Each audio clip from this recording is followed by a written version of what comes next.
Hey guys, so I'm still a little sick, but wanted y'all to have notes for today. So hopefully I'll see y'all next week. Thank y'all for those who turn in your notes. If you haven't turned in your notes, please turn them in, as well as the practice problems on Google Classroom. So the learning goal for today will be evaluating and simplifying rational functions. So if you want to title your notes, go ahead and title them simplifying. So yesterday we practiced evaluating rational functions, and today you're going to practice simplifying rational functions.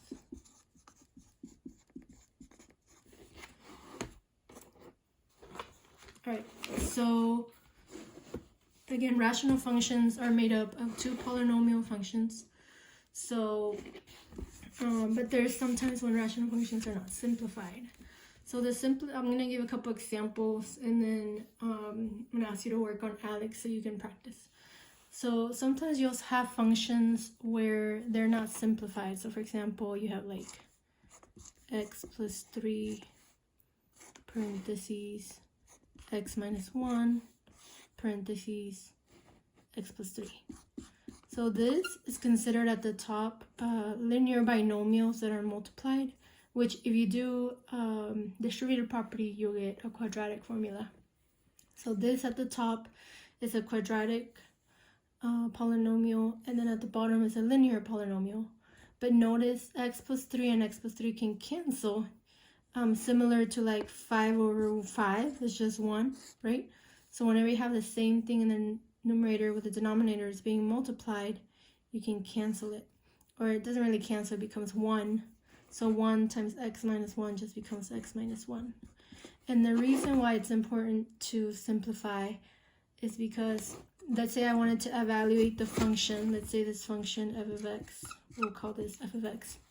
Let's say I told you to evaluate f of 7, right? So if I were to evaluate this without canceling, I would have to do a lot of extra work. I would have to plug in 7 plus 3, and then 7 minus 1, and then 7 plus 3. But if I simplify first, I'll save a lot of time and be more efficient. So since I got x minus 1, you don't actually need the parentheses anymore. I can just plug in 7 to x, and I'll get 7 minus 1. Now I'll get 8, right? So the skill of simplifying can help you whenever you're evaluating a function, when you're finding the value for a certain input, for a certain x value.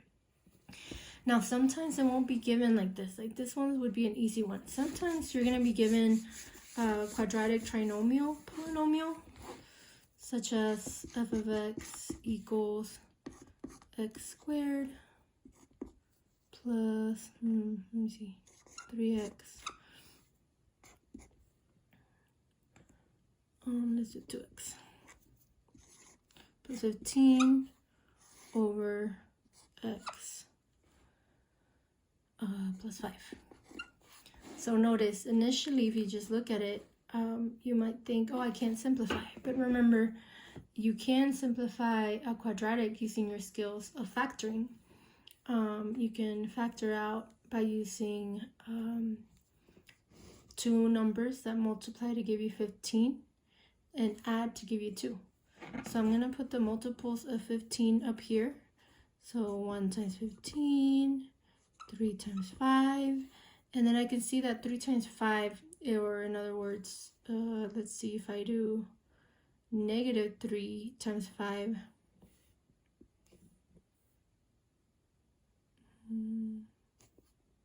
Alright, I'm going to change this to minus so it's a little easier. So it works out. Okay, so if you have negative 3 times 5, that'll give you a negative 15, right? And then negative 3 plus 5 will give you 2. So then you can factor out this one, the x squared plus 2x minus 5, as x minus 3 and x plus 5. And you can always go back and check your work. X times x is x squared, x times 5 is 5x, negative 3 times x is negative 3x, 5x minus 3x is 2x, and negative 3 times 5 is 15. And then you have x plus 5 at the bottom. And so these cancel out.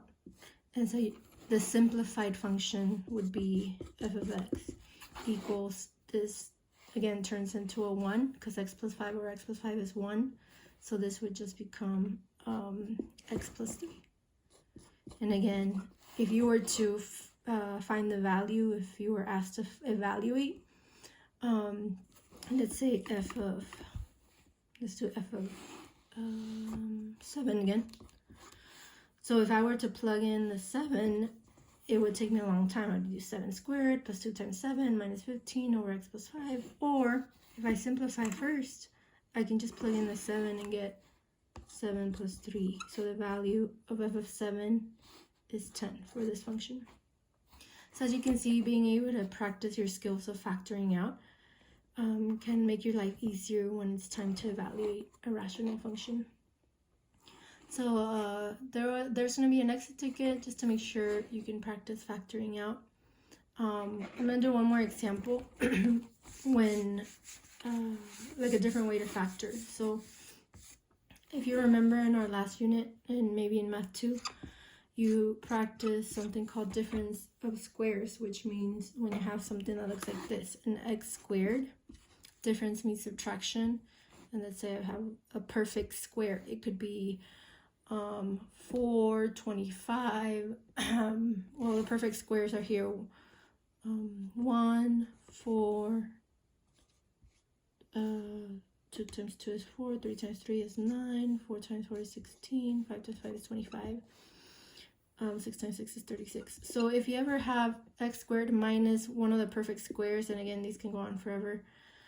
Let's say I'm going to put 16 here. You can actually factor these out. So here's an example. Let's say at the bottom I have x plus 4. And so x squared minus 16 is technically the same thing as x squared plus 0x minus 16. So two numbers that multiply to give me negative 16 and add to give me 0 are positive 4 and negative 4. So x squared minus 16 is a perfect difference of squares, and the perfect square is 16, and the number that multiplies to give me 16, two numbers would be x plus 4 and x minus 4. So this will always be true when you have a difference of squares. You find the two numbers that give you that number, but one of them is going to be positive and the other is going to be negative. In this case, since we have the same linear binomials, these go away, and the function simplifies to f of x equals x minus 4. So another way to factor, this is called difference of squares. So if you want to label this example as difference of squares. And then another way that you can factor out in order to simplify is when you have an x, but it doesn't you can't factor out as two linear binomials.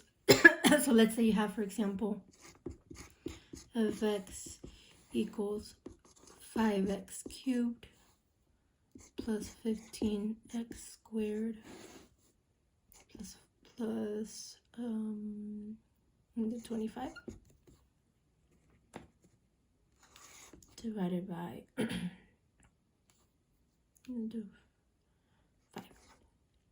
X. I'm going to put an x here. Okay, so here's another example. Notice this is not a quadratic trinomial, so you can't factor out like two linear binomials like before. But you can find a common factor. So notice 5, 15, and 25 all have the common multiple of 5, so you can take out a 5. And then they also all have x's, and you always factor out the smallest x with the smallest exponent. In this case, it's x to the 1, so you can take out a 5x. And so what stays inside is, if you divide 5x cubed divided by 5x, you get left over with an x squared. 15x squared divided by 5x would be positive 3x. And then 25x divided by 5x would be 5 divided by 5x. And notice that x squared plus 3x plus 5, there's no two numbers that can multiply to give you 5 and add to give you 3, so you can just leave that one. But you do have these that cancel. So either Even though this one didn't simplify as much as the other examples, it's still simplified. And that's just another example of how you can factor out common multiples and simplify your rational function. Hope that helps. Let me know if you have any questions by emailing me. Thanks.